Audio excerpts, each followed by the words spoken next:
කරුතර හාමුදුරන් වහන්සේ අද අලවුරු කුඹුරුව මධ්‍ය මහා විද්‍යාලයට කොළඹ ඉඳලා පැමිණි දේශබන්දු සිරිසුමන ගොඩගෙන අධිකමා ඒ වගේම අද අපේ උතුමට අනුස්මරණයට පාත්‍ර වන මේ ප්‍රදේශයෙන් දියුණු විශිෂ්ටතම කලාකරුවා වන මඩවලේ සත්නායක මේ මහා සාහිත්‍යවේදියාගේ ආදරණීය බිරිඳ ලිලියන් සුමලතා මැතිණිය ඒ වගේම ඇය සමග පැමිණි රත්නායක මහතාගේ උදරුවන් අවුලේ උදවිය ඒ වගේම අද මේ උත්සව අවස්ථාවට සම්බන්ධ වන මා සමග කොළඹ විශ්වවිද්‍යාලයේ ශාස්ත්‍ර හැදෑරූ ප්‍රකට ජනප්‍රිය ගීත රචකයෙකු සහ කවියෙකු වන ධම්මික බණ්ඩාර ඒ වගේම මේ ප්‍රදේශයේ සිංහල සංගීත ක්ෂේත්‍රයට අපේ අවුව ප්‍රදේශයෙන් මේ සංගීත ක්ෂේත්‍රයට විවිධ නිර්මාණ කාසු කරමින් අතිශය ජනප්‍රිය කලාකරුවෙකු සංගීතවේදියෙකු ගායන ශිල්පියෙකු හැටියට අපේ ගෞරවයට පාත්‍ර වන වන්දුල විජේවීර ඒ වගේම මේ අවස්ථාවට සම්බන්ධ වෙන හිටපු විදුහල්පතිතුමා ශ්‍රීවර්ධනතුමා ඇතුළු ඒ වගේම මට ඉතින් පේනවා බණ්ඩාර වේද සහෝදරයා මේ සියලු දෙනා පිරිවරාගත් මේ විචිත්‍රවත් රසික සභාවේ අවසරයි මට කිව්වා වගේ ලැබී තියෙන කාලය ඉන්න දින කාලයක් ඉතාම සීමා සහිතයි මම මේ සියල්ලටම කලින් මේ ගමේ මිනිසෙක් හැටියට මම ඉතාම ගෞරවපූර්වකව උඩගෙන හත්ය පිළිගන්න කැමතියි මොකද හේතුව මට ඇත්තටම මම එතුමාගෙන් සමාවය දෙනවා එතුමා අපේ ගෙදරට එක්කයන්ද බැරි වීම ගැන අද දවසේ මේ මොකද එතුමාගේ පැමිණීම මම අපේ ප්‍රදේශයට මේ විද්‍යාලයට ඉතාම ගෞරවයක් ඒ වගේ එතුමා කරපු මේ සත්කාරය විශේෂයෙන් මේ මඩවල රත්නායක සාහිත්‍යවේදියාණන් පිළිබඳව මේ අද දින දුරට වඩින මේ සරිතාපදාන කෘතිය පළ කිරීමෙන් එයක් දැක්වූ අනුග්‍රහයටත් එතුමාට අපේ කෘතවේදීත්වය පිටවන්න කැමතියි. ඒ නිසා කොළඹ සිට ඒ දුර ගෙවාගෙන පැමිණි ගොඩගේ මහතා විශේෂ ස්තුතියකින් මේ සියලු දෙනා වෙනුවෙන් පිළිගන්නවම කැමතියි ගමේ මේ පාසලේ ආදි ශිෂ්‍යෙක් හැටියට. ඒ වගේම දිලියන් සෝමලතා මැතිණිය ඇතුළු දරුවන් මඩවල රත්නායක සාහිත්‍යවේදියාණන් ජීවත් වූ පිළිගාණයකට අද මෙහි පැමිණි ඉතින් ඒ සියලු කාරණා සිත් දරාගෙන තමයි මම මේ කතාව කරන්න හිතුවේ. ඉතින් ඇත්තටම අර කලින් සඳහන් කළා වගේ මට මේ වේදිකාවට ආවහම තර විදිහක ඒ ඇතිවන හැඟීම් සම්භාරය වචන වලට පෙරලා ගන්න හරි අමාරුයි. මට මතකයි කොළඹ රාජකීය විද්‍යාලයේ ගැන කිව්වා. රාජකීය විද්‍යාලයේ ඉස්සෙල්ලාම ගිය අවස්ථාවේ ඒ රාජකීය විද්‍යාලයේ හිටපු විදුහල්පතිතුමා ඒ උත්සව අවස්ථාවක් මගේ නම කතාවක් කරන්න පුළුවන් කියලා. මම කිව්වා පුළුවන් කියලා. 1978 ජනවාරි මාසේ 8 වෙනිදා. එදා 6 වෙනි ශ්‍රේණියේ රාජකීය විද්‍යාලයට ඇතුළත් වුණු ශිෂ්‍යෙක්. ඒ රාජකීය විද්‍යාලයේ වේදිකාව පිට වඩා හුඟක් විස්තර. මීට වඩා ගෞරවම්. මීට වඩා පහසුකම් වැඩි. ඒ ශාලාවේ ඉඳලා තම කතා කරලා තියෙනවා.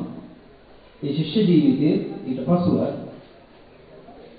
හැබැයි මේ ශාලාවට ආවහම මේ වේදිකාවට ආවහම නැගෙන චකිත දෙගැස්ම මොන හේතුවක් නිසා ඇතිවෙනවද කියලා මම දන්නේ. මම මේ ඉස්කෝලේ ඉඳන් මට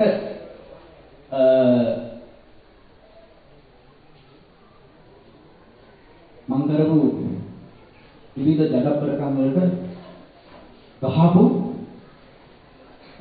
ගුරුවරු මට මතක් වෙනවා. හොඳ වෙලාවට අද ඒ කවුරුත් මෙතන නැහැ. මේ ඉන්න අය තමයි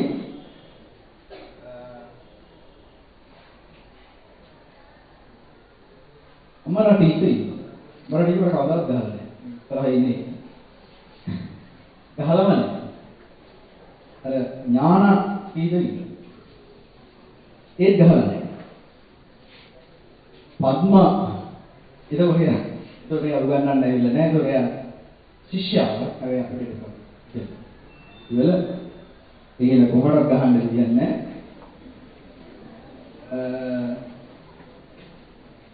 මට පේන මුණු ගොඩක් ඉන්නවා අර ගුණමත් කටිය උතුම මේ ඉස්කෝලේ හිටියේ නෑ මම හිතන්නේ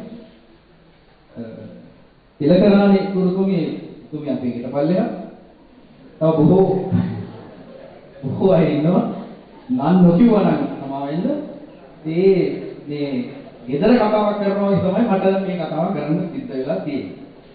ඉතින්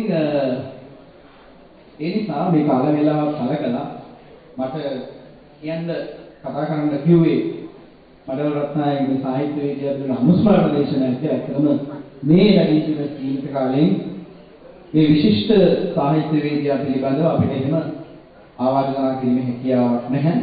මම හිතනවා මගෙන් පස්සෙත් මේ විචිත්‍ර සභාවේ බන්දුල විජේවීර මහත්මයා ඉන්නවා, ධම්මික බණ්ඩාර සහෝදරයා ඉන්නවා. මේ සියලු දෙනාම එතුමා පිළිබඳව නොඑක් දහස් දක්වයි. මට ලැබී දෙන ජීවිත කාලය ප්‍රයෝජනයට ගන්නවා එතුමා පිළිබඳව කිසියම් විදිහක ආවාදනාත්මක කතාවක් තබන්න. ඇත්තටම එතුමා පිළිබඳව මට පෞද්ගලික ආඩම්බරයක් තිබෙනවා. ඒකට හේතුව තමයි එතුමා ජීවත්ව සිටි කාලයේදීම මට එතුමාව අසුරු කරන්නට ඒ වාසනාව ලැබීම සමීපව. ඉතින් ඒක මට හැමදාම මතක් වෙනවා. ඒ සිදුණු හැම හමුවීමක්වත් ඇත්තටම අනුස්මරණීය මගේ ජීවිතේ සිහිවටන බවට පත් වෙලා තියෙනවා. මට මතකයි මම 11 ශ්‍රේණියේ ශිෂ්‍යෙක් හැටියට එතුමා ඒ කාලේ වාසය කරපු දැනටත් ලිලියන් සෝමලතා මැතිණිය වාසය කරන හිබුකානේ ගෙදරට මම ගියා. මම අරන් ගියේ ඊයේ අරංගල මහත්තයා.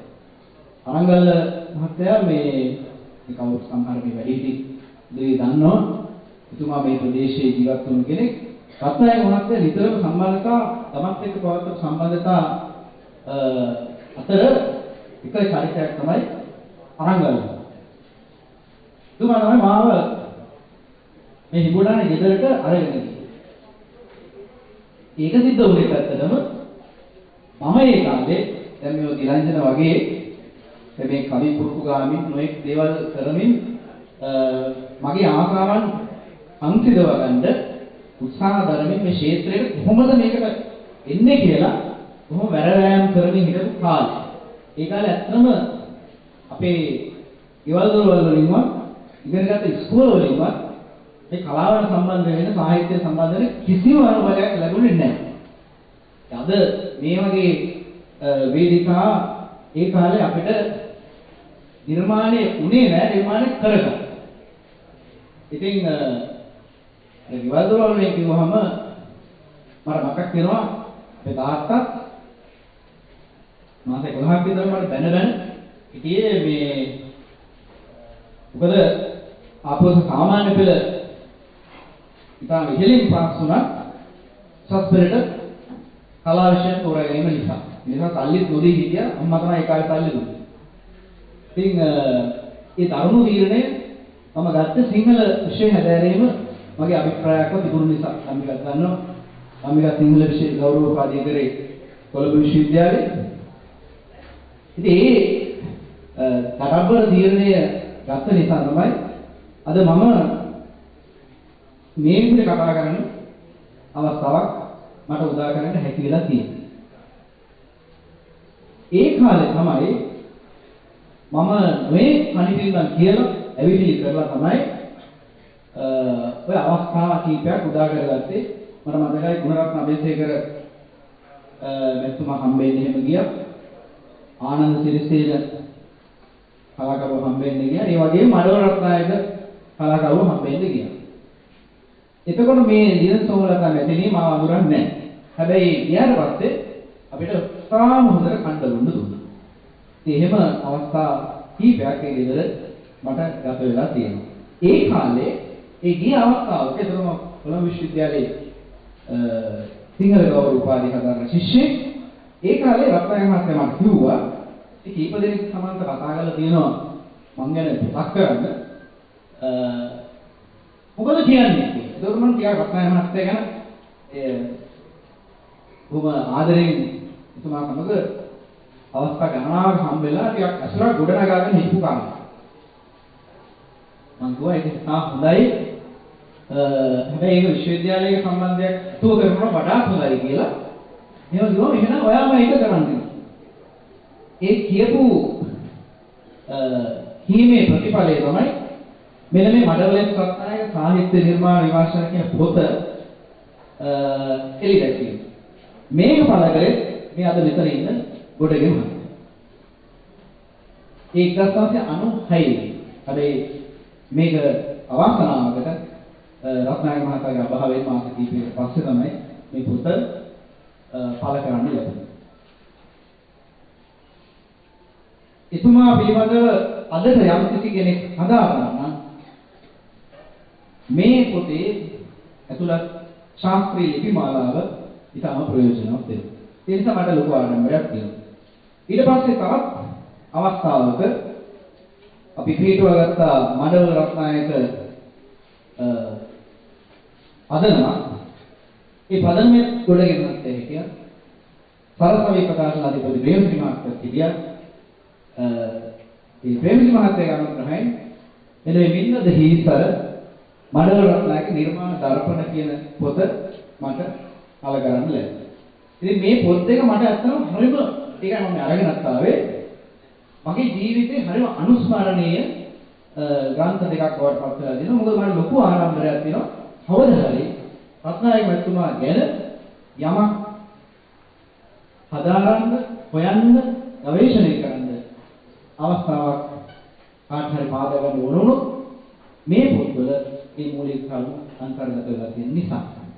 ඒ නිසා රත්නායක මහත්මයා පිළිබඳව මම මේ කරන කතාව අංග සම්පූර්ණ කතාවක් නෙමෙයි කොහෙත්ම. නමුත් මම කැමති යම් විදිහකට එතුමා පිළිබඳ මගේ අදහස් ටිකක් එතුමාගේ විශේෂයෙන් මා සේවනය කරපු ප්‍රධාන සාහිත්‍ය ධාරාවන් කිහිපය විශේෂයෙන් නවකතාව, කෙටි කතාව, කවිය සහ ගීතය කියන ක්ෂේත්‍ර පිළිබඳව ඉතාම අසම්පූර්ණ, ඉතාම දුර්වල අපූර්ව සත්‍යයක් අසම්පූර්ණ. දැන් මේ ඉස්කෝලේ මම හිතන විදිහට අවුරුදු 117ක් සම්පූර්ණ නොවේ කියන එක මගේ අදහස. මම වැරදෙනම් ඊළඟ අවස්ථාවක නිවැරදි කරන්න. දැන් රත්නායක මහත්තයා මේ ඉස්කෝලේ ඉගෙන ගත්තේ 1935. ඊට හරියටම අවුරුදු 40 ගානක් පස්සේ තමයි මම මේ ඉස්කෝලේ ඉගෙන ගත්තේ. රත්නායක මහත්තයාත් එක්කලා මේ ඉස්කෝලේ ඉගෙන ගත්ත අපේ ලොකු අම්මයි ලොකු රත්නායක ටීචර් කියලා තමයි දන්නවා මෙතන ඉන්න අය. එතුමිය තාමත් ජීවත් වෙනවා. අපේ ලොකු අම්මා රත්නායක මහත්තයා අවුරුද්දක් ඉහළ පන්තිවල හිටියේ. අපේ අම්මලා ඊට වැඩි හුඟක් පහළ. ඉතින් වැඩිහිටි ඥාතීන් රත්නායක මහත්තයා පිළිබඳව මට විශේෂ තොරතුරු සම්භාරයක් කියලා දෙනවා. එතුමා මා සමග නොයෙක් එතුමාගේ ජීවිතය පිළිබඳව විවිධ කාරණා කියලා තියෙනවා. ඒ නිසා එතුමා තේරුම් ගන්න එතුමාගේ ජීවිතයේ අවසාන අවුරුදු 10ක විතර කාලේ එතුමා ඊටම සමීපව රැස්වීම කරන්න ලැබීම මම හිතන්නේ මට ලොකු භාග්‍යයක් හැටියට මම සලකනවා. විශේෂයෙන් එතුමාගේ සාහිත්‍ය කරන ක්‍රියාදාම තේරුම් ගන්න මේ ප්‍රදේශයේ ජීවත් වූ උපත ලැබුව කෙනෙක් හැටියට මම හිතන්නේ ඒක ලොකු පිටුබලයක් වුණා. ඒ නිර්මාණ විශේෂයෙන්ම දැන් රත්නායක මහතා මේ ප්‍රදේශයෙන් බිහිවුණු විශිෂ්ටතම සාහිත්‍යවේදියායි කියලා මම කලින් සඳහන් කළා. ඒ ඇත්තටම එතුමා නිසා තමයි මඩවල කියලා ගමක් ශ්‍රී ලංකාවාසී රසික ජනතාව දැනගත්තේ. එහෙම ගමක් තියෙනවා. ඒ කාලේ මඩවල ඒ ගමේ නමින් සාමාන්‍යයෙන් ගමේ නම පාවිච්චි කරලා සාහිත්‍යකරණයේ නියුක්ත වීම එක්තරා ආකාරයක පිරිසක් තිබුණා. සමහර අය එහෙම ගමේ නම පාවිච්චි කරන්න කැමැත්තක් තිබුණා. දැන් රත්නායක සාහිත්‍යවේදියාගේ නමත් උපැන්න සාහිත්‍යයේ සඳහන් වෙන්නේ රත්නායක අච්චිල්ලාගේ සිරිසේන රත්නායක කියලා. එතකොට මේ S තමයි සිරිසේන රත්නායක තමයි නම. හැබැයි එතුමා ප්‍රසිද්ධ වුණේ මඩවල S රත්නායක කියලා.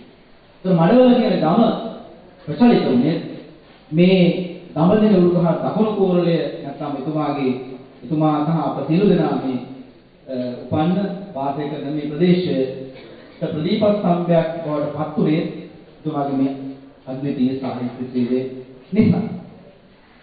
1929 පෙබරවාරි මාසේ 5 වෙනිදා එතුමා උපත ලැබුවා. 1997 ජනවාරි මාසේ 7 වෙනිදා එතුමා මෙලොවින් සමුගත්තා. දැන් ඒ කාලේ මේ ඉස්කෝලේ තිබුණේ හුම්බුලුව බෞද්ධ නිශ්චය ශාලාව, හුම්බුලුව මහාවිද්‍යාලය. ඒ හුම්බුලුව ඉස්කෝලේ ඉඳලා 1942 දී එතුමා කනිෂ්ඨ පාඨශාලා පත්‍ර විභාගයේ සමත් වෙලා කෑගල්ල විද්‍යාලයට තුල්ලා. ඊට පස්සේ එතනින් තමයි මහනුවර සිල්වෙස්ටර් විද්‍යාලයට ඉංග්‍රීසි අධ්‍යාපනය සඳහා යන්නේ. ඉතින් මේ ජීවන තොරතුරුත් එක්ක එතුමා තමන්ගේ සාහිත්‍යකරණය ආරම්භ කරන්නේ 17 වෙනි වියේදී පෙම් අමා කියන කවි පොත ලියන්නේ. දැන් මේ පෙම් අමා කියන කවි පොත කොහේවත් නැහැ. මම දැන් ගෙදර තියෙනවද කියලා. ගෙදරත් නැහැ. පෙම් අමා කියන කවි පොත ලියලා දෙන්නේ මේ එතුමාට අවුරුදු 17ක් ඉන්න කාලේ මේක අතරම ඒ කාලේ ප්‍රචලිත වෙච්ච ගම්ක මේ ඔය කොළඹ යුගයේ එලිසම සිව්පද ආකෘතිය අනුව ඒ කාලේ තාම ජනප්‍රිය කාව්‍ය රීතිය බවට පත් වෙලා තිබුණේ. එලිසම සිව්පද රචනා එකතුවක් රචනයක් මේක තනිකරම කරුණේ යුගයේ හැඟීම් සංවේදනා ඒ ආකාරයෙන්ම කීම සඳහා ගත උත්සාහය කියලා තමයි රත්නායක මහත්මයා මට කියන්නේ. හැබැයි ඒකේ පිටපතක් නැති නිසා ඒ කෘතිය පිළිබඳව අපිට කතා කරන්න බෑ. ඒ කාලේ ඒවා පුවත්පත් වලට කවි ලියපු කාලේ. ඉස්ලාම තුමාගේ කවියක් පළවෙලා තියෙන්නේ පෙරමුණ පත්‍රයේ. ඒ කියන්නේ 1945. ඒ කරුණේ කොහෙද ඉන්න කාලේ. 1949 තමයි එතුමා මහනුවර සිල්වෙස්ටර් විද්‍යාලයට ඇතුළත් වෙන්නේ. ඒකේ අධ්‍යාපනය කරුණේ ඉංග්‍රීසි මාධ්‍යයෙන්. සිල්වෙස්ටර් විද්‍යාලයේ අධ්‍යාපන ලබමින් ඉන්න කාලේ තමයි මේ ලංකාදීප පත්‍රයේ පත්‍රයට සම්බන්ධ වෙනවා. ඒකට ලංකාදීප පත්‍රයට වාර්තා අපේමින් තමයි එතුමා හිටියේ. ඊට පස්සේ ලේඛන සායතනයේට වාර්තාකරුවන් මදවා ගන්න බවට පළවෙනි දැන්වීමකට ප්‍රතිචාර දක්වන එතුමා අවස්ථාව ලැබෙනවා 1950 දී දිනවෙන පත්‍රයට යන්න. ඒ විදිහට වෘත්තීය ජීවිතය පටන් ගන්නවා. මේ 1950 අවුරුද්ද එතුමාට තවත් ආකාරයකට වැදගත් වෙනවා. ඒ තමයි ලංකාදීප පත්‍රයේ මෙහෙවපු දීප ව්‍යාප්ත කෙටි කතා තරගයක් තිබුණා. ඒ කෙටි කතා තරගයට පීවර මාමා කියන කෙටි කතාව ඉදිරිපත් කළා. ඒකේ ජයග්‍රහණයක් ලැබුණා. දෙවෙනි ස්ථානය ලැබෙනවා. මහාචාර්ය ඉදිරිවීර සරච්චන්ද තමයි මේ විනිශ්චය මණ්ඩලයේ සභාපතිත්වයේ දාන්නේ. ඒ ජයග්‍රහණයත් එක්ක ඩී.වී. ධනපාල මහත්මයාගේ මෙහෙයුමේ මහාචාර්ය සරච්චන්ද්‍රයන් අඳුරගන්න මඩවල රත්නායක තරුණ කලාකරුවට හැකියාව ලැබෙනවා. ඒ සරච්චන්ද්‍රයන් හඳුනා ගැනීම එතුමාගේ ජීවිතයේ කාල ආලෝකයක් බවට පත් වෙනවා. මම හිතන්නේ පේරාදෙණිය විශ්වවිද්‍යාලයට මුගියත් පේරාදෙණිය විශ්වවිද්‍යාලයට යන්න හේතු හදාගත්තේ මම හිතන්නේ ඒ කාලේ ඒ තරුණ වීර්යය වුණා. මොකද ඒ කාලේ පේරාදෙණිය තමයි මේ තෝමල තමයි තිනිය ඉගෙන ගන්න. එහෙමනේ. ඉතින් මම අහලා තියෙනවා නොඑක් කතා තියෙනවා. ඉතින් සරච්චන්ද්‍රයන් හමු වීමේ මුවාවෙන් මෙතුමිය හම්බෙන්නත් යනවා කියලා.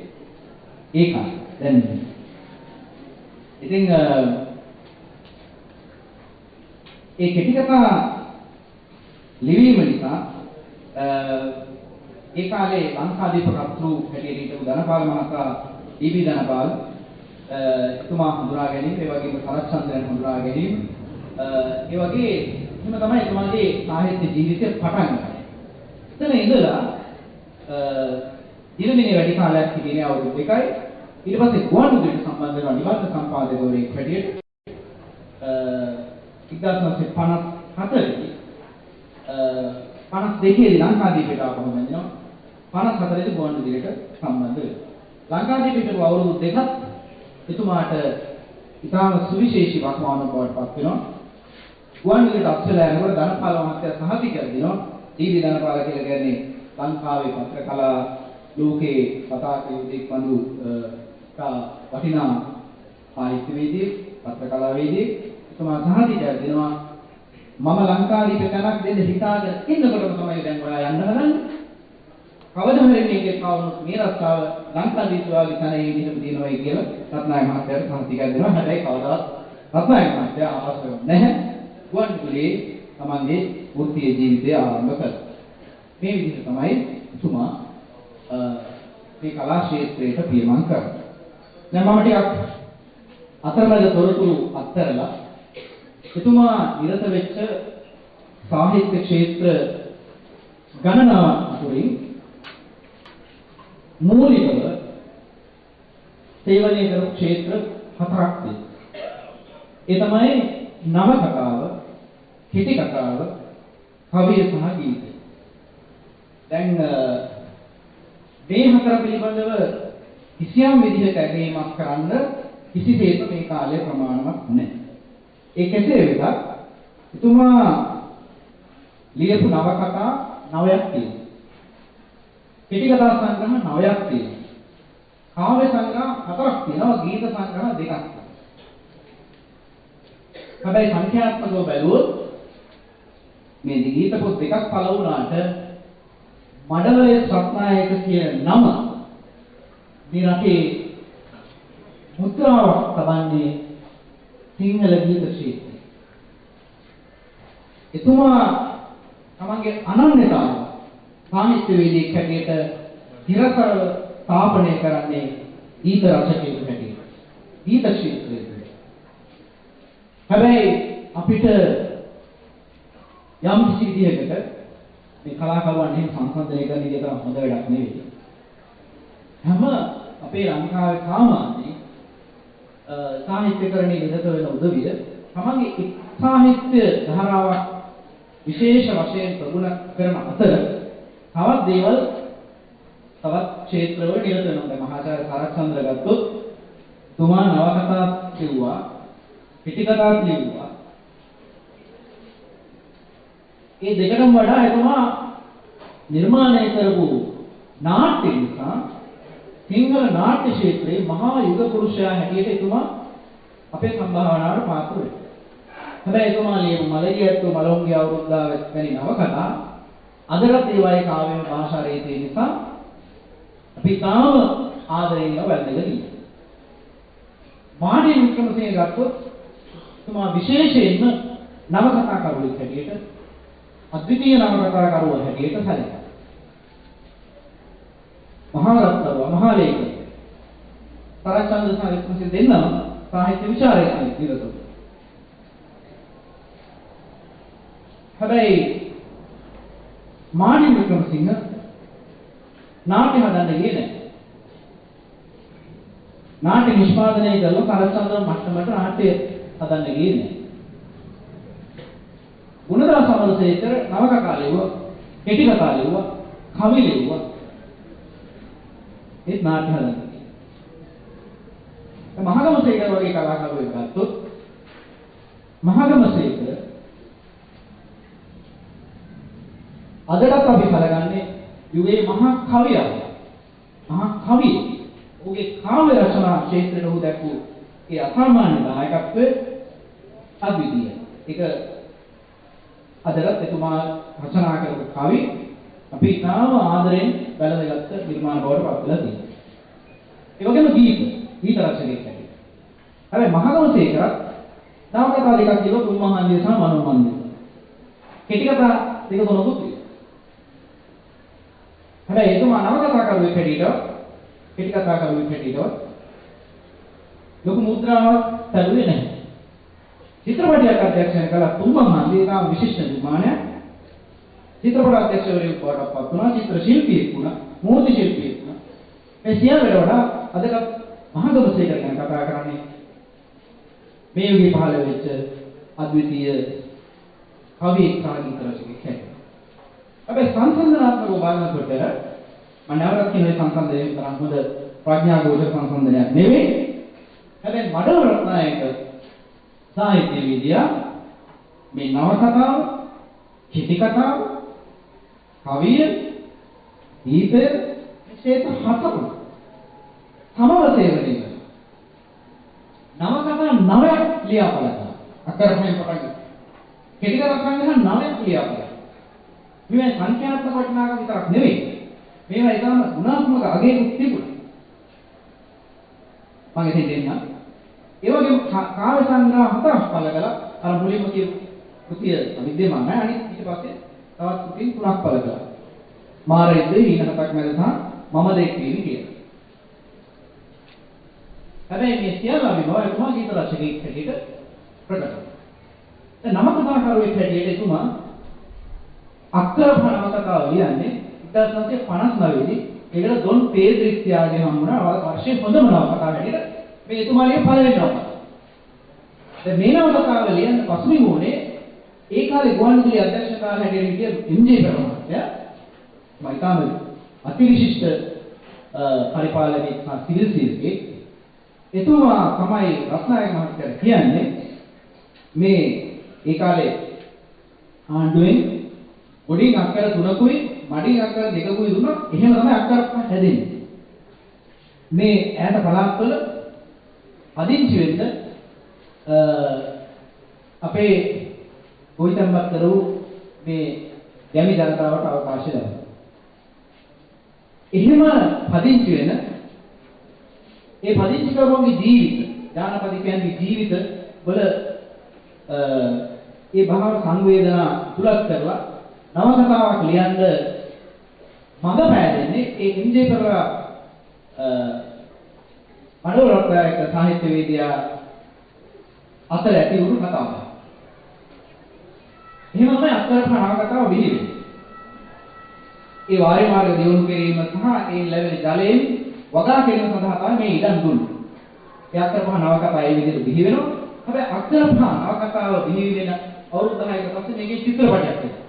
චිත්‍රපටයේදී අර නවකතාකරුවාගේ අභිප්‍රාය වලට ටිකක් වෙනස් විදිහකට මේ තියෙන මානසික කතා ප්‍රවෘත්ති, ඒ කියන්නේ ප්‍රේම සහ සම්බන්ධතිය අතර තියෙන ප්‍රේමය, මේ දෙදෙනා අතර තියෙන සම්බන්ධතාව, ඒකට මුල් තැන දෙමින් ආචාර්ය එස්.ජේ. සීසරින් මේ සිනමා කෘතිය නිර්මාණය වෙනවා.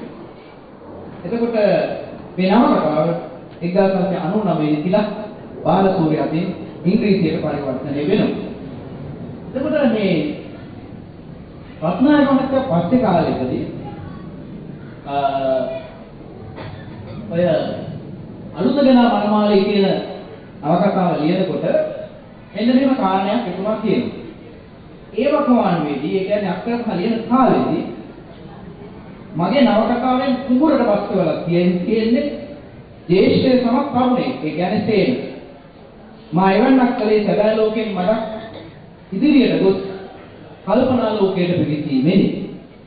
මා කල්පනා ලෝකයේ තුලින් දුටු දෙය අද සත්‍ය වී ඇත. ඇත්ත වශයෙන් මේ නවකතාව අද වැනි වකවානුවට වඩා උචිතයයි මා සිතන්නේ. විශ්වවිද්‍යාලයට ඇතුළු උපාධි ලැබුවන්ටද අද කුඹුරට වැසීමට සිදු වී ඇති බැවින් මෙවැනි උගතුන් පෑනේ හරබයට පමණක් සීමා නොවි අගුල් හරබයට වැසීම අනාගත සංවර්ධනය කරවීමේලා ජාතියට ලැබුණු ආලෝකයක් යයි මට සිතේ. ඉතින් මේ කටයුත්ත කළ හැක්කේ කෙසේදයි අලුතගෙන මනමාලිනය නැති මගේ අලුත් නවකතාවෙන් පෙන්වා දී ඇත්තේ. මේ නවකතා කරුවගේ අවකල්ප. නවකතා කරුව මේ අක්කරමහා නවකතාව රචනා කරන්නේ කිසියම් සමාජීය අභිප්‍රායයක එක්ක. හැබැයි චිත්‍රපටි නිර්මාණය වෙන්නේ ඊට වඩා ටිකක් වෙනස් විදිහකට.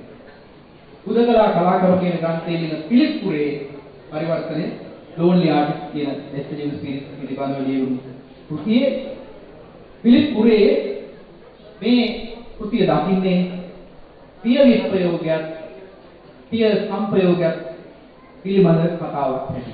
ඒ කියන්නේ ස්තේන සහ සඳලතා අතර තියෙන ප්‍රේමය. ඉදායේ ප්‍රේමය නිරූපණය කරේ මිල්ටන් ජයවර්ධන සහ නෝමා වක්කරදිනි.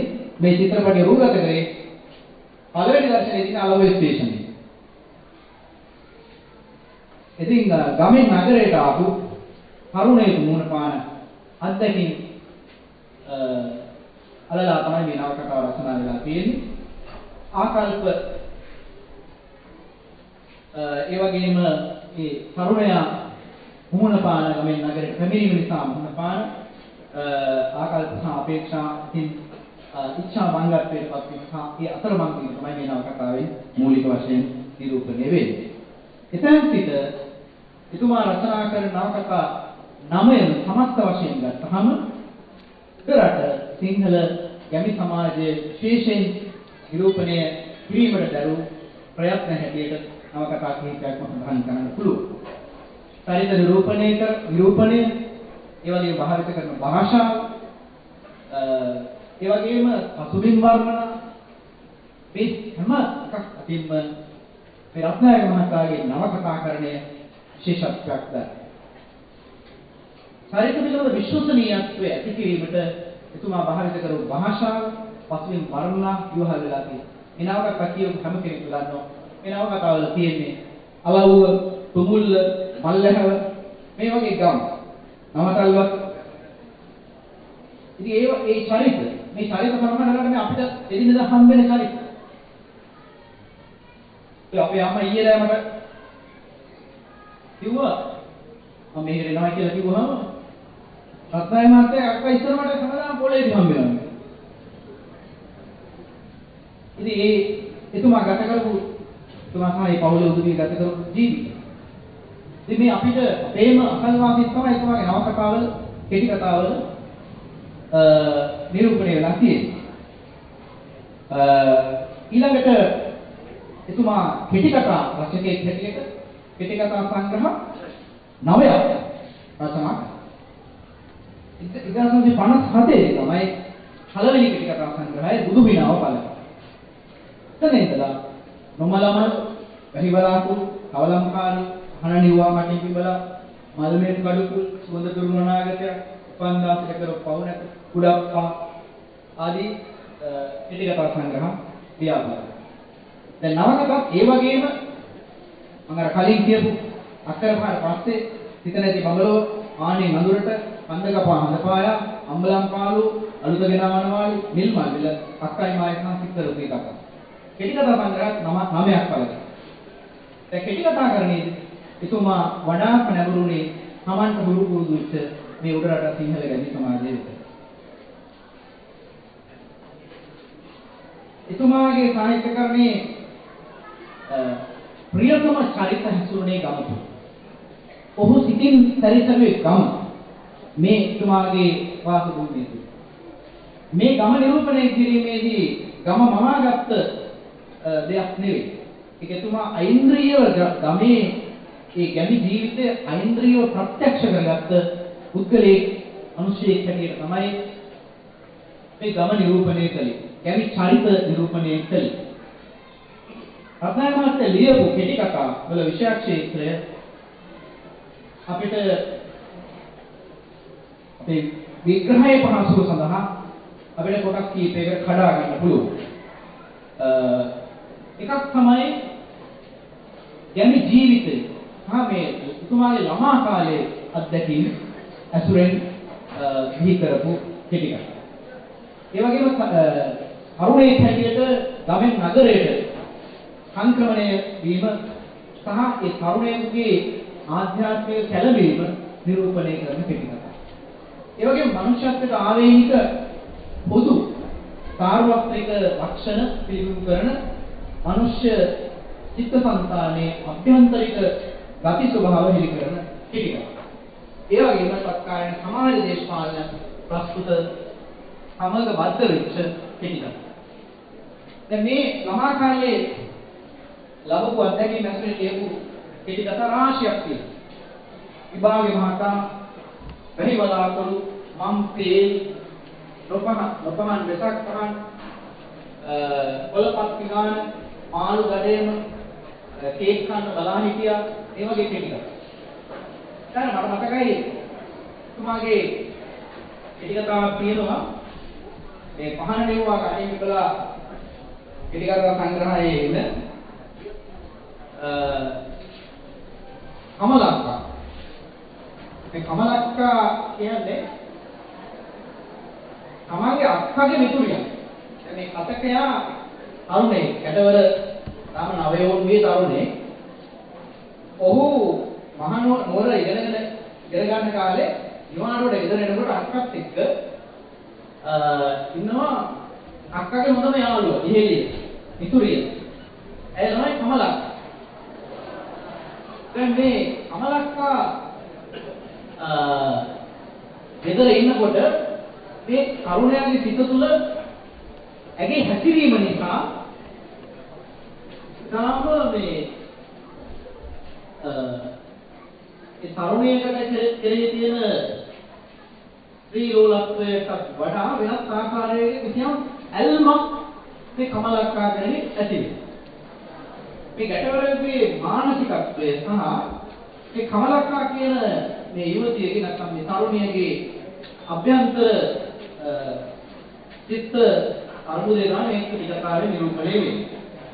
දැන් මේ නෝර ඉගෙන ගන්න මේ තරුණයා නිවාඩුවට වෙනකොට කමලක්කයි අක්කයි ඉන්නවා. දැන් මේ තරුණයාට කමලක්කගේ ඇසුර අවශ්‍ය වෙනවා. තරුණියටත් මේ මල්ලිගේ ඇසුර අවශ්‍ය වෙනවා. තරුණයා මේ කමලක්කා කෙරේ ආසක්ත වෙනවා. ඒ ඇසුරෙන් කිසියම් ප්‍රබෝධයක් ලබනවා. කමලක්කා ඔහුට කලබන්නේ ආදරය කරන්නේ මේ තරුණයා තුළ හැඟීම් අවුල් වන ආකාරය. දැන් මෙන්න මෙහෙම ඒක තියෙනවා. මගේ අපි නැදගෙන යයි.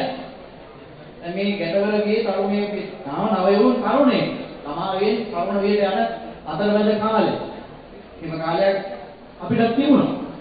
ඉතින් මේ වගේ කාලයක තරුණයෙකුගේ අභ්‍යන්තරය වැඩ කරන්නේ කොහොමද?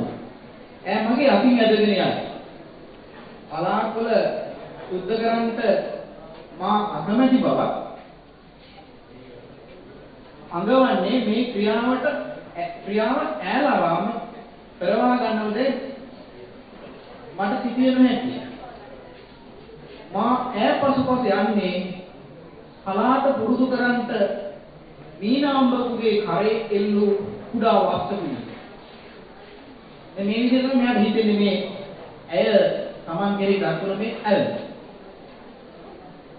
මේ කමලක්කා තරුණයා සහ මේ කමලක්කා අතර ඇතිවන මේ සාමාන්‍ය මේ බැඳීම තවත් විදිහකට තවත් අවස්ථාවකදී තහවුරු වෙනවා. ඒ තමයි මේ දෙන්න ඒ කියන්නේ මේ කමලක්කයි යගේ වැඩිමහල් සහෝදරියයි එක්තරා ගමනක් කියන්නේ ඒගොල්ලන්ගේ මුල් කෘතිය අතනීප වෙලා ඒ ගමන යන්නේ මේ මල්ලිට කතා කරනවා. එයා බෑ කියනවා. ඒක කමලක් ඇවිල්ලා මෙන්න එහෙම කියනවා. ගමන ගැන හරි උත්තරයක් දැන් මේ තරුණයාගේ සිතුවිලි ගමන ගැන හරි උත්තරයක් මා නොදෙන විට කමලක්කාගෙන් මට බේරුමක් නැහැ. මගේ කාමරයට වී ලියන මේසේ ළඟින් වාඩි වී පොතක් කියවන්න කරකන විට ඒ පැමිණි කමලක්කා මගේ හිස ඇගේ ළමැදට හද කරගනිමින් මල්ලි අපිත් එක්ක එනවා නේද? ඒ අසන්ට වූවාය. ඇගේ සිරුරේ උණුසුමින් මා මත්වන්නාසේ මගේ සිරුරට පණ නැතුවක් නේ. දැන් මේ ගමන යනවා කොහොම හරි මේ තරුණයා. ඊට පස්සේ මේ තරුණයාට ගමන් මෙහෙසයි විඩාවයි නිසා අසනීප. ඒක කමලක් මොකද කරන්නේ? රාත්‍රියේදී කමලක් ඇවිල්ලා ඔහුට සාත්තු සප්පායම් කරනවා. උණු වතුරෙන් මූණ හොදලා නලල තවනවා. කොරක තඹ වතුරේ කකුල් තවනවා. මෙහෙම කර කර ඉන්නකොට රාත්‍රියේ මේ කමල් ළඟට කමලක්කාගේ අත ගන්න මේ ගැටවරයා මේ අත අරගෙන තමන්ගේ පපුවට තියනවා. දැන් මේ රක්වම ඉතාම ලෙන්ගතුව හිටිය ඔහුට සත්කාර කරපු කමලක්කා මේ ක්‍රියාවට කුපිත වෙලා මොකද පිස්සු හැදෙන්නේ නේද වරක්තය කියලා වයි. දැන් මේක තමයි මේ තරුණයාගේ මේ ගොඩනගාගත්ත සකල විද මේ භාව ලෝකයේ ශරණයෙන් කඩාගෙන මේ වරක්තය කිව්වා. තරුණයා එකවරම කඩාගෙන වැටෙනවා.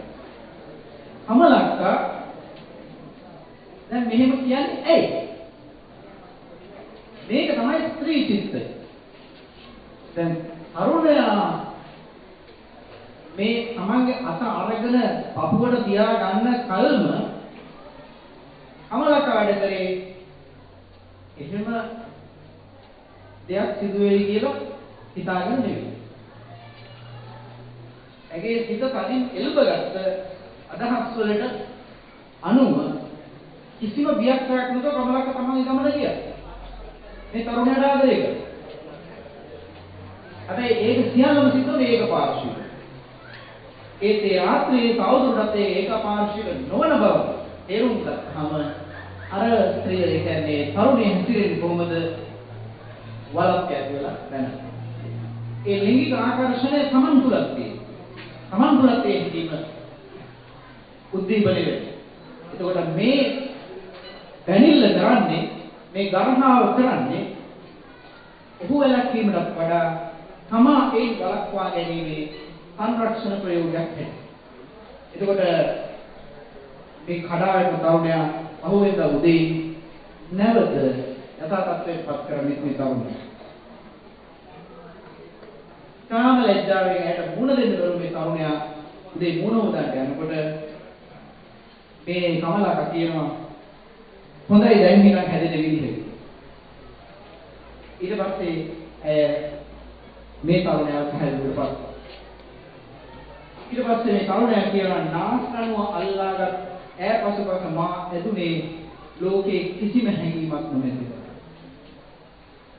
ඉතින් මේ විදිහට මනුෂ්‍ය චිත්තාභ්‍යන්තරයේ මේ එලිදරව් කිරීම හා සම්බන්ධව එතුමා ඊටම සූක්ෂම ලෙස මේ චරිත නිරූපණය මම මේ කිව්ව එක උදාහරණයක් විතරයි. මීට වඩා උදාහරණ රාශියක් තියෙනවා. මට මේක මේ වෙලාව මතක් වෙන්න ගත්තම හේතුව තමයි මට මේ වගේ අත්දැකීමක් තියෙනවා. මට මතකයි මම කියන්නේ වෙලාවක් නැහැ කියලා දාන්නම්. ඒ කාලේ මේ වැඩිහිටි ගුරුවරු ගන්නවා රූපරත්න සර් කියලා ඉංග්‍රීසි ගුරුවරයෙක් හිටියා. මම දන්නේ මේ මතකද? ඉතින් එතුමා ඔය දැන් වල ඉංග්‍රීසි මාධ්‍යයේම දැම්මා අපිත් ඔය හිරුවට වගේ නිවාඩු කාලෙට ගෙදරිනුත් බල කරනවා ඵලයන් කියලා. ඉතින් අලුවේ ශාන්ති විද්‍යාලය කියලා එකක් තිබුණේ නේද? දැනුත් තියෙනවා. ඒකට ගියා. ගිහිල්ලා ඉන්නකොට අපිට හම්බ වෙන්නේ ඒ පන්තියේ ඉන්නේ. මොකද රූපරත්න සර් අපිට කිව්වේ ඕගොල්ලන්ට මෙන්න වැඩක් නැහැ. මම ඉස්කෝලේ වල ඉන්නේ. ඕගොල්ලෝ ලොකු පන්තියේ යන්නේ කියලා අපේ අක්කලා පන්ති දෙනවා අපි උදා. අක්කලා තමයි අපිට යාළුවෝ. ඉතින් මම මොකද කරන්නේ? මාත් එක්කවත් මගේ වගේම මේ දඩබ්බරකම් කරපු කීප දෙනෙක් හිටියා. ඉතින් අපි අර පිටිපස්සෙන් ඉඳගෙන මේ අන්සල් වලින් කොණ්ඩ උස්සනවා, ස්ලයිඩ් ගලවනවා වගේ වැඩ කරා. ඉතින් මේ කොහොම මේ අරුණ කාලේනේ 9 පන්තියේ. ඉතින් මේ ඊට පස්සේ ආපහු කොළඹ ගියාට පස්සේ මේ අක්කලා අපිට ලියුම් ගෙවන්න ගත්තා. ඒ ලියුම් මම නැවතලා හිටියේ අපේ ලොකු අම්මගේ අයියා දැනපු මේ මහම්පලයි ගෙදර කෝට්ටේ හරිම දරදඬු කාලයක් අපිට තිබුණේ. මේ ලියුමක් අහුවෙලා මට ඒ ගෙදර යන්න සිද්ධ වුණා.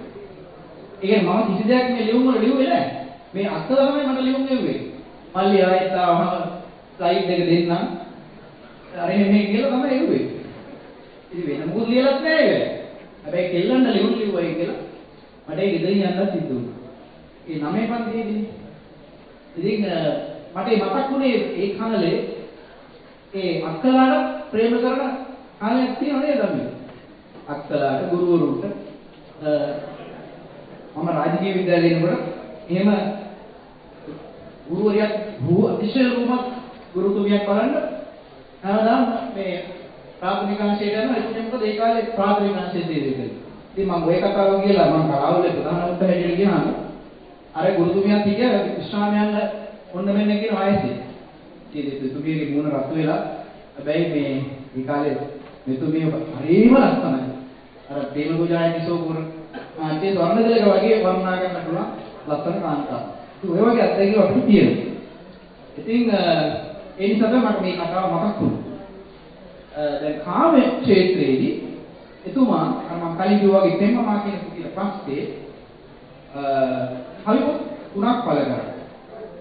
ඒ තමයි මාර යුද්ධය සහ තීන හතක් මැද ඊට පස්සේ අවුරුදු 29කට පස්සේ මම දෙකීවි කියන කවිය. හැබැයි මම එක දෙයක් මෙතනදී විශේෂයෙන් කියන්න ඕනේ. ඒ තමයි කවියෙකු හැටියට එතුමා ක්ෂේත්‍රයේ විචාරකයන්ගේ සම්භාවනාවට පාත්‍ර වුණේ නැහැ. ඒකට මොන හේතුවක් බලපෑවද කියලා කියන්න බෑ. හැබැයි එක දෙයක් තමයි එතුමාගේ කවි විශේෂයෙන් මාර යුද්ධය වගේ මුලින්ම ලියපු පොත්වල කියන විදිහේ අතිහරි සවිස්තර ස්වරූපයක් තියෙනවා. කවිය කියන්නේ ඊටම සංක්ෂිප්ත මාධ්‍යයක්. නමුත් එතුමා මේ තමන්ගේ භාවමය සංවේදනා එළිදරව් කරේටයක් විස්තර කරනවා. මාර යුද්ධය එතුමා අර පොළොව කවිකමේ ගැලවිලා ඒ සම්ප්‍රදායෙන් නිදහස් ආදී සම්ප්‍රදායට අවතීර්ණ වුණු කාලේ. ඒ 1961 ඊට පස්සේ හීන හතක් මැද කියන කවි පොතලියන් 1964 හීන හතක් මැද කියන උඩේම සම්පූර්ණයෙන්ම ඔය ත්‍රිගුණ සිංහ වගේ කවින් අනුගමනය කරපු ඒ නිදහස් කවි ආරට යොමු වෙලා තිබුණේ. ඊට අවුරුදු 29කට පස්සේ තමයි මම දෙකීවි කියන කවි පොත රචනා කරන්නේ. ඒක ඇත්තටම කවියට වඩා ගීතමය ලක්ෂණ බහුලයි ඒ අවසාන කෘතියේ. දැන් මගේ කතාව අවසන් වෙන්නේ එතුමාගේ ගීත කලාව පිළිබඳ ඉතාම සරල අදහස් ටිකක් කියලා. අද අපි අතරම ගීතය කියලා කලාවක් ගැන කතා කරනවා නම් මේ මඩල රත්නායක මැතිතුමා වැනි පුරෝගාමී දේශ ගීත රචකයන් නිසා තමයි මෙහෙම කලාවක් ඉතුරු වෙලා තියෙන්නේ. ඇත්තටම දැන් මෙතන මේ එතුමා සමග මම හිතන්නේ ගීත නිර්මාණයට ඒ කාලේ ගුවන්විදුලියේ දායක වෙච්ච කලාකරුවෙක් තමයි බන්දුල විජේවීර. අමරදේවයන්ගේ සිට ඊන් පස්සේ ආපු වික්‍රත්නායක දැන් බුලවාලි වගේ චිත්‍රපටි වල නේද මේ 70 ගණන් වල එතුමා මේ ක්ෂේත්‍රයට මේ කාලේ මට මතකයි රෝහණ වීරසිංහ, එඩ්වඩ් ජයගුරු, ලක්ෂ්මන් විජේසේකර, බන්දුල විජේවීර වගේ නම් තමයි ඉතල කියුනේ මේ තරුණ ගායකයන් පරම්පරාවේ තරුණ ගායකයෝ හැටියට. ඉතින් ඒ කාලේ රත්නායක මහතා ගුවන්විදුලියේ ඉතාම කීර්තිමත් කලාකරුවෙක් ගුවන්විදුලිය හා සම්බන්ධ වෙලා හිටියේ. එතුමා විශේෂයෙන්ම මේ සිංහල ගීතය පෝෂණය කිරීම සඳහා අතිමහත් දායකත්වයක් කළ කලාකරුවෙක්. අද ඇත්තටම මම මේ තරුණ විද්‍යාර්ථීන් හමුවේ මේ කතාව කරන්න සිදුවෙන එක්තරා විදිහක ගීතය ගැන විශේෂයෙන් අභාග්‍යයක් ගැන කල්පනා කරනවා. අද තවදුරටත් ගීතය කියලා කලාවක් ඉතුරු වෙලා නැහැ. අන්න මේ අදහස මේ ගීතයට විශේෂයෙන් සම්බන්ධ වෙලා ඉන්න මේ කලාකරුවන් දෙපළ ධම්මික සහ බන්දුල විජේවීර මේ මොන වගේ අදහසක් කරනවද කියලා මම නම් කියන්නේ අද වෙනකොට ධම්මිකලා තවමත් සින්දු ලියනවා. අද වෙනකොට ගීතය කියලා කලාවක් ඉතුරු වෙලා නැහැ. මොකද මේක සමස්ත වශයෙන් කලකට මේක ඉතාම බරපතල ජාවාරමක් මාෆියාවක් බවට පත් වෙලා දිනවා. අද ඕනම මේ භාෂා සාහිත්‍යයේ ගැන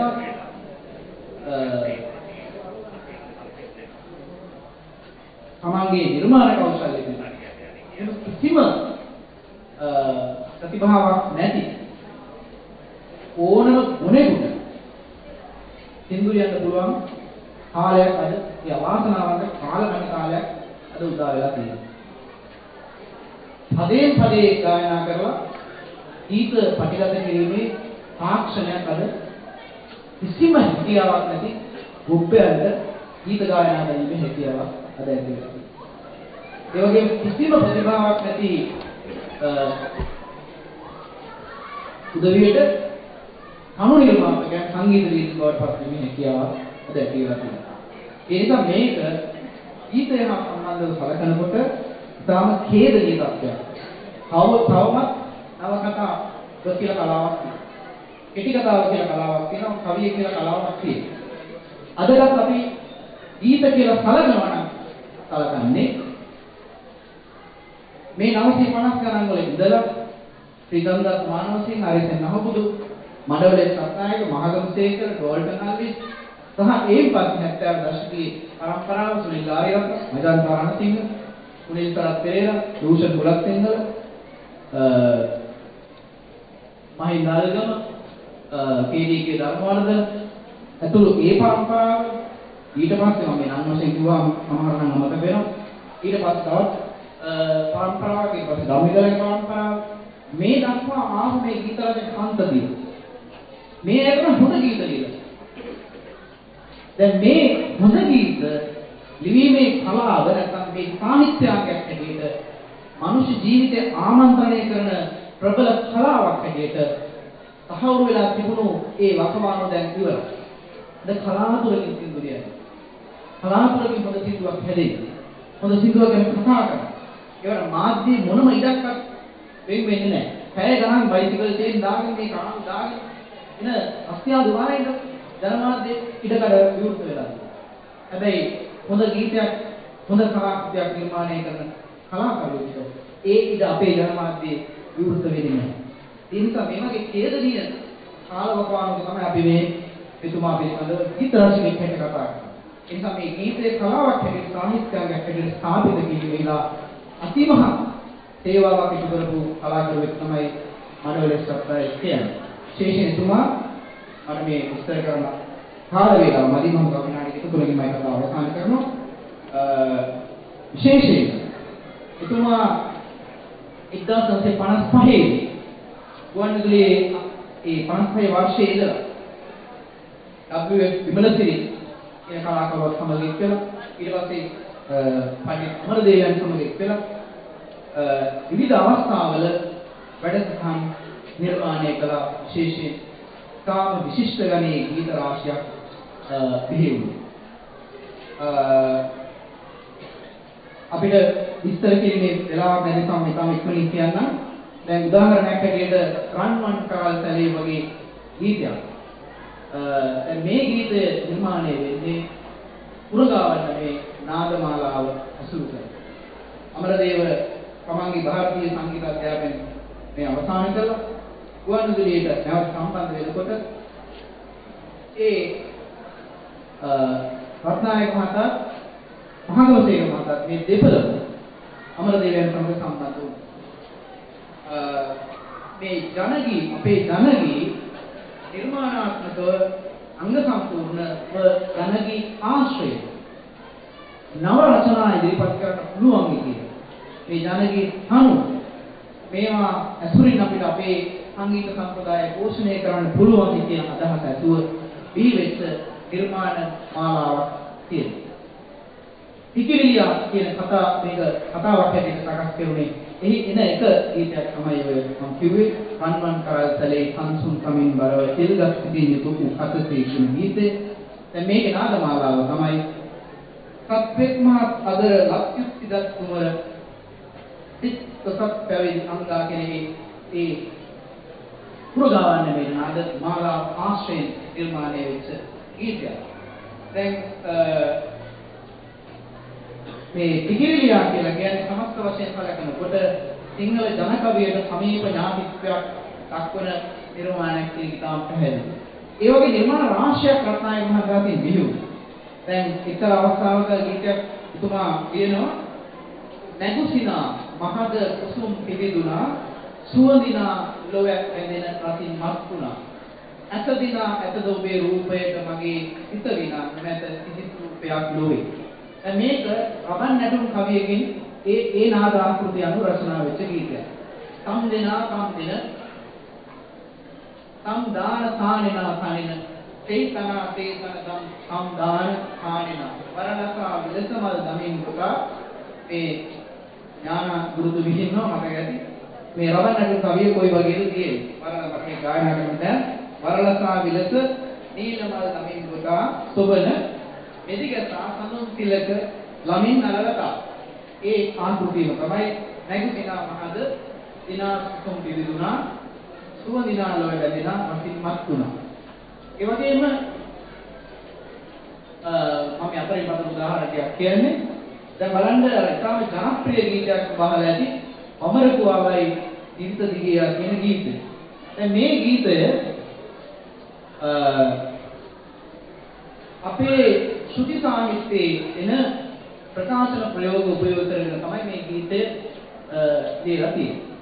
දැන් මේ ගීතේ පදමාලාව ඔබ කවුරුත් දන්නවා බමරකුවාවයි ඉරිත දිගේ හද පෑරුවයි මියුරු රක්තිය මල් පරවුවයි සෝකෙනිගුවා හඳුළු කෙළුවයි ඉලෝ ගැබේ තීත හිමේ ලෙනකට පිවිසුනාදු ඈත පිට ගිරි කුලකට ගියාදු මෑත මෙපිට මේ අඩහිම ලගීදු දැස අඳුරු වී මා තනි වුණා කලින් සමුදු පොඩි අත්කඩු මියුරු සරින් නලමුදු සමුදු විඳ ගන්නට ගියත් වරේ බලමින දමා හිරු යන විට අවර ගිරෙන් බලමින් පිපුණු මල් පැණිදු රිසිව වයි දැන් මේක කුඹයක් අංකාරයේ ශාන්ති කර්මයක් තියෙනවා ආලයි ඒ කුඹයක් අංකාරයේ ශාන්ති කර්මයේ ගුරුගේ මාලාව කියලා පෙළපාලියක් දැන් ඒකේ ගුරුගේ මාලාව ඒ පෙළපාලියේ වුණාට මෙන්න මෙහෙම අහසේ ගොසින් අහසේ සැගුණාදෝ පොළවේ ගොසින් වැලියට සැගුණාදෝ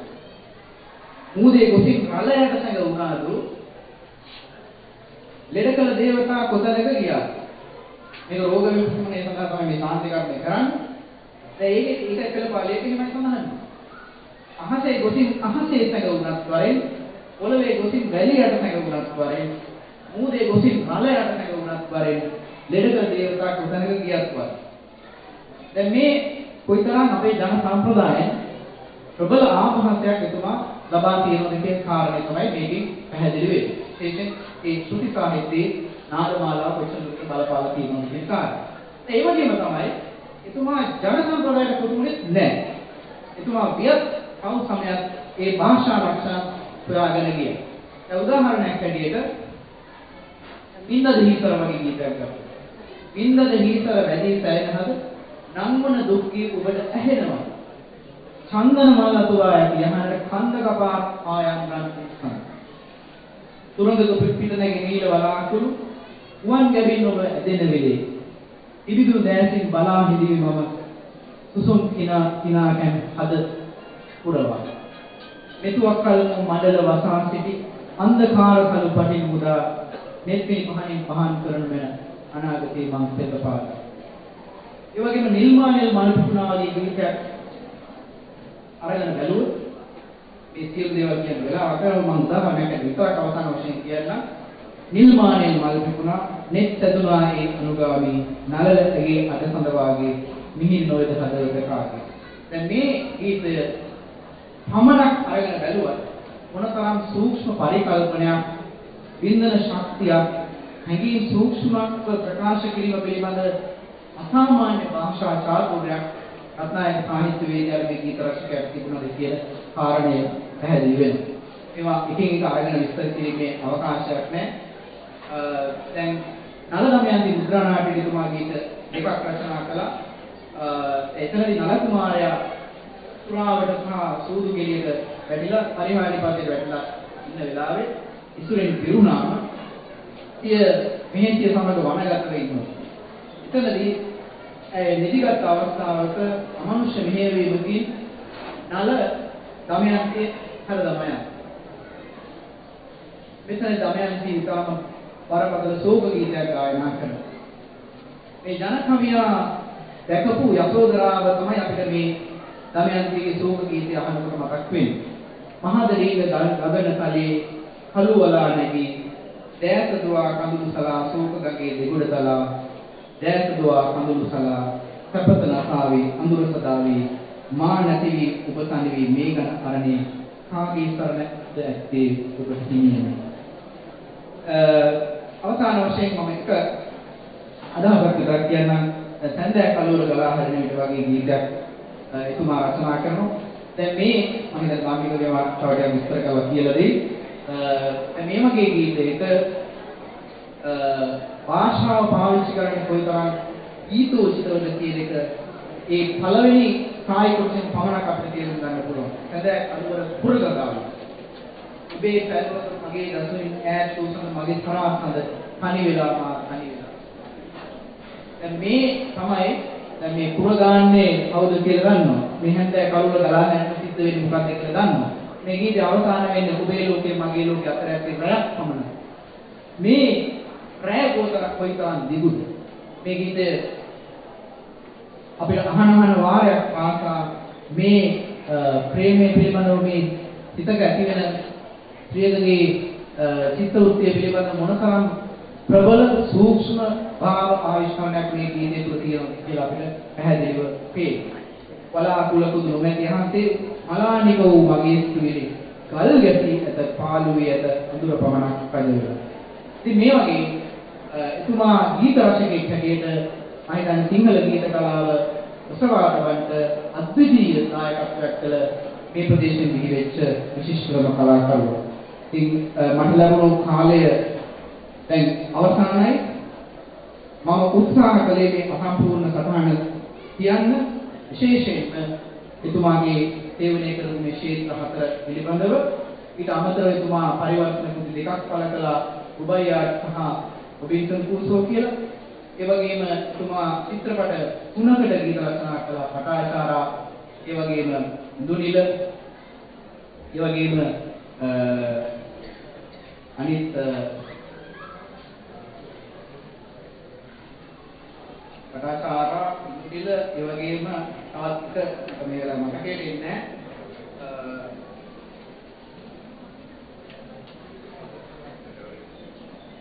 ගැටවර 1964 දී ස්වර්ණ විමාන දිහාලෝකයෙන් වගේ ගීත හීන හතක් නේද විමනක්කන් සතුනයි වගේ ගීත. ඒ වගේම පටාචාරා චිත්‍රපටයේ අන්නා ආශාව ලෝකරේලා වගේ ගීත. බාලෝලීලෝලී වගේ ගීත. ඒ වගේම ඊට පස්සේ ඉදුනිල චිත්‍රපටයේ ගීත රචනා කළා. ඒ වගේම එතුමා ගීත නාටක දෙකක් රචනා කළා ගුවන්විදුලියට ඉසිදාස් සහ ශාපා කියලා. මේ එතුමාගේ සාහිත්‍යකරණය ක්ෂේත්‍ර ගණනාවක විහිදිලා තිබුණා. අපිට විශේෂයෙන් අපි ආරම්භ වෙන්නේ මේ ප්‍රදේශයෙන්, අලව් ප්‍රදේශයෙන්, අඩවල ප්‍රදේශයෙන් අපේ ජන්මලාභය ලැබුණු මේ ප්‍රදේශෙන් දිනුණු විශිෂ්ටතම සාහිත්‍යවේදියා හැටියට. ඉතින් මට ලැබී තිබුණු මේ අවස්ථාව අවසානයි.